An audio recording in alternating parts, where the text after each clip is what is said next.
बिस्मिल्लाहिर्रहमानिर्रहीम इय्याका नअबुदु व इय्याका नस्तईन। अस्सलामु अलैकुम वरहमतुल्लाहि वबरकातुहू। मैं हूँ नज़ीर अहमद। मेरे पाकिस्तानियों, आप मुल्क के किसी भी कोने में हैं या दुनिया के किसी भी कोने पे हैं, अल्लाह तबारक व तआला आप पे अपनी करोड़ को रहमत नाज़िल फरमाए। अल्लाह ताला आपको अपनी हिफाजत में रखे। अल्लाह ताला आपके बच्चों की, बहन भाइयों की अल्लाह ताला खैरियत फरमाए, अल्लाह ताला और तंदुरुस्ती फरमाए। दोस्तों, मैंने आज दो तीन मिसालें देकर आपको समझाने की कोशिश करनी है। मिसाल इसलिए दी जाती है कि मिसाल देने से इंसान जो है ना दूसरे को जल्दी से समझा सकता है और अगला बड़ा आसानी से समझ सकता है, इसलिए कोई ना कोई मिसाल देनी पड़ती है। नाज़रीन, किसी जगह पे दो तीन अफराद खाना खा रहे थे, तो खाने के अंदर आलू और मटर जो हैं वो पकाए हुए थे, वो खा रहे थे। एक आदमी का खाते खाते मटर का दाना जो है वो टेबल के ऊपर गिर जाता है, तो वो उसको पकड़ता है। ज़ाहिर है वो स्लिप भी होता है और गोल भी होता है। पकड़ने लगता है तो वो स्लिप होकर आगे चला जाता है, फिर पकड़ने लगता है, फिर आगे चला जाता है। उसके बराबर वाले बोलते हैं, भाई छोड़ दो, ये नहीं पकड़ा जाएगा। तो वो कहता है, नहीं यार, अब ये थक गया, हम गया, अब ये पकड़ा जाएगा। जब उसको दो तीन दफ़ा हाथ लगाते हैं तो ज़ाहिर है यानी कि वो नरम पड़ जाता है, टेढ़ा हो जाता है, तो फिर आगे वो स्लिप नहीं होता, तो वो पकड़ा जाता है। कहता है, मैंने कहा था ना कि अब ये थक गया है, या अब हम गया, पकड़ा जाएगा, मैंने उसको पकड़ लिया है। तो दोस्तों, ये जो लोग हैं जिनको हम बड़े ही अदब और एहतराम से डाकुओं का टोला कहते हैं, ये अब हम चुके हैं, ये थक चुके हैं, अब ये पकड़े हुए हैं। अब हमने इनको नहीं छोड़ना। फिर ये इन्होंने अभी जनाब शहबाज शरीफ साहब के साहबजादे बाहर से तशरीफ़ लाते हैं, उनकी पार्टी की उसका यूँ इस्तकबाल करते हैं, पता नहीं अकबरी हज करके आ रहा है, जिनका पूरा टोले का टोला, पूरा टब्बर ही डाकू है। किस अंदाज से वो आके गुफ्तगू करते हैं, इनकी गुफ्तगू का भी मैं अभी आपको एक और मैंने मिसाल देनी है। जैसे मैंने आपको पहले कहा है कि मेरे दोस्तों, बुजुर्गों, मेरी बेटी को, बहनों को मैंने मिसाल देकर इसलिए समझाना है कि मिसाल देकर इंसान बड़ी आसानी से समझ जाता है और दूसरे को भी समझा सकता है। एक किसी इलाके का एक बादशाह था, बड़े जालिम था, और उसकी बेटी भी उसके साथ जालिम थी। किसी का लिहाज नहीं करते थे, वो अपनी बल्ले बल्ले करते थे। सब लोग उनसे डरे हुए थे, भी ये कोई भी कुछ कर सकते हैं। एक दिन बादशाह को वज़ीर ने बोला कि बादशाह सलामत, जिस तरह आप कर रहे हो, लोगों से ज़्यादतियाँ हो रही हैं, लोग मुल्क को छोड़ के जा रहे हैं, तो ये लोग भी तो हमें बादशाह कहते हैं, अगर इनके साथ ज़्यादतियाँ करते रहेंगे तो हमें बादशाह कौन कहेगा।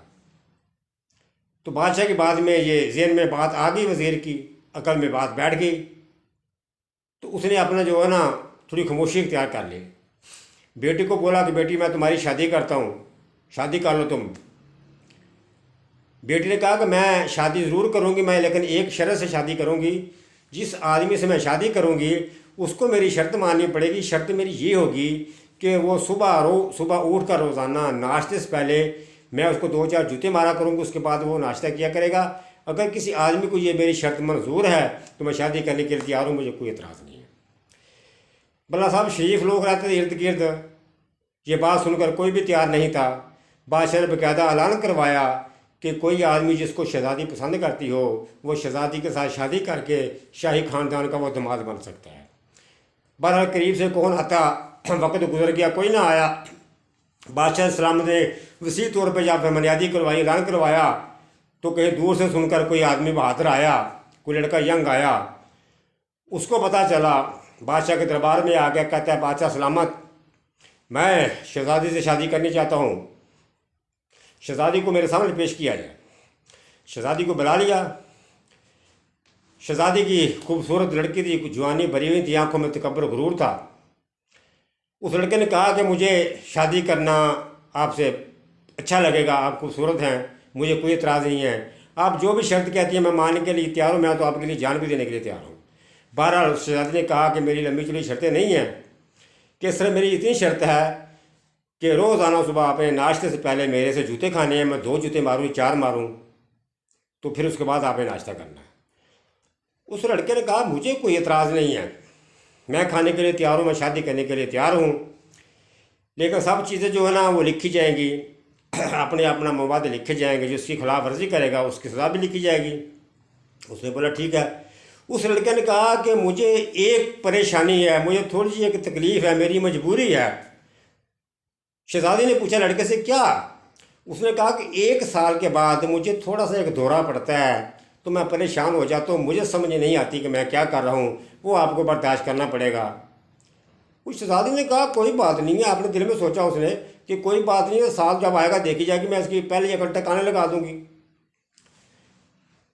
शादी निकाह हो गया, लिखा गया जी, ये बातें लिखी की जो इसकी खिलाफ वर्जी करेगा उसको चौक के बीच में सजाए मौत दी जाएगी, फांसी भी लटका दिया जाएगा, सबको लिखा गया। शादी होती है, निकाह वगैरह हो जाता है, उसी शाही खानदान के जो घर होते हैं वही महल होते हैं, उसी वो शहजादी को वो दुल्हा जो है वो लड़का उसको लेके जाता है। अभी उसने सुहागरात भी उनकी अभी नहीं हुई थी, तो लड़के ने क्या किया, लड़के ने अपनी थोड़ी सी आंखें फेरी, थोड़ा चेहरा बदली किया, जिस्म बदली किया, तो शहजादी को बोलता है कि बस मेरा साल आज पूरा हो गया है, मुझे दौरा पड़ने वाला है। शहजादी बड़ी परेशान हो गई, उसने कहा दौरा पड़ने वाला है। खैर उस लड़के ने क्या किया, पाँव से जूता उतारा, मार मार के शहजादी की शक्ल बिगाड़ के रख दी उसने। जब शक्ल बिगाड़ के रख दी, अब शहजादी कुछ कर भी नहीं सकती थी, लिखा हुआ था, उसने कहा कि मेरा साल पूरा हो गया आज। बहरहाल फिर उस शहजादी ने उसके पाँव पड़ी, हाथ जोड़े कि खुदा के लिए जो आप कहते हैं मैं मानने के लिए तैयार हूँ, आप सही हो तो मैं गलत हूँ। क्यों कि वो पूरे का पूरा टोला जो था वो ढीठ हो चुका था। जैसे हम पंजाबी में हमारी एक मिसाल बनी है, घर में अगर कोई बच्चा हो ना सुनो यार सुनो ना मार, ए मार मार के ढीठ हो चुके ना, उससे नहीं होता। इस टोले का वो हिसाब है, ये ढीठ हो चुके हैं, इनको जो मर्ज़ी कहते रहो, इनको ज़रा शर्म नहीं आती, कॉन्फ्रेंस बड़े ज़ोरों शोर से करते हैं, गुफ्तगू बड़े ज़ोरों शोर से करते हैं। इसी तरह जनाब वो सुलेमान साहब जो हैं, इनके शबाशी साहब बरकतदार, वो आए आके ऐसे कॉन्फ्रेंस करें जैसे उन्होंने ज़िंदगी में किए नहीं कुछ, उनके ऊपर कुछ है ही नहीं है। इसी तरह वो एक बार बैठा हुआ गैर मुल्की, जिसको हम हसन नवाज़ कहते हैं, वो गैर मुल्की आदमी है। इससे मैं पूछता हूँ तो होता कौन है हमारे मुल्क में मुदाखलत करने वाला? तेरा इस मुल्क के साथ वास्ता क्या है?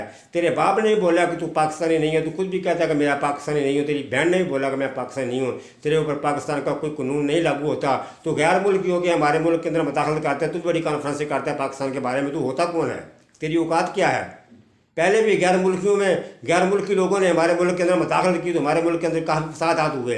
अब तू भी एक गैर मुल्की है, तेरे को किसने हक दिया है हमारे पाकिस्तान के अंदर मुदाखलत करने का? तुम्हें भी शर्म आनी चाहिए। तो दोस्तों को मैं बात ये कर रहा था, इनको ज़रा भी शर्म नहीं आती। अब इनका हाल वो होने वाला, जैसे मैंने पहले एक बात सुनाई है वो शहजादी वाली, वो बड़ी ज़िद्दी थी, लोगों का जुल्म ज़्यादती करते थे। अब इनके साथ एक वो शहजादा आया है जिसको हम कहते हैं इमरान खान। अब इन्होंने अब जितनी बदमाशी करनी थी कर ली है। अब इनको सिर्फ और सिर्फ पड़ने हैं जूते। अवाम तो पहले ही मार रही है, और वो वही दुल्हा कौन है? वो इमरान खान है। पाकिस्तानियों, मैं पहले भी अपने प्रोग्रामों में काफ़ी दफ़ा कह चुका हूँ, आज फिर मैं दोबारा रिपीट करता हूँ, हमारी नवाज शरीफ टोले से कोई दुश्मनी नहीं, खान साहब के साथ हमारी कोई रिश्तेदारी नहीं। एक आखिरी मिसाल देता हूँ, जब अपनी औलाद होती है, अपनी औलाद के लिए इंसान अपने सक्के भाई से, सक्की बहन से लड़ पड़ता है, क्योंकि वो अपने जिस्म का टुकड़ा होता है, उससे बढ़ के कुछ नहीं होता। सक्कों से लड़ पड़ता है, बहन से लड़ पड़ता है, सक्के भाई से लड़ पड़ता है, ऐसा होता है ना।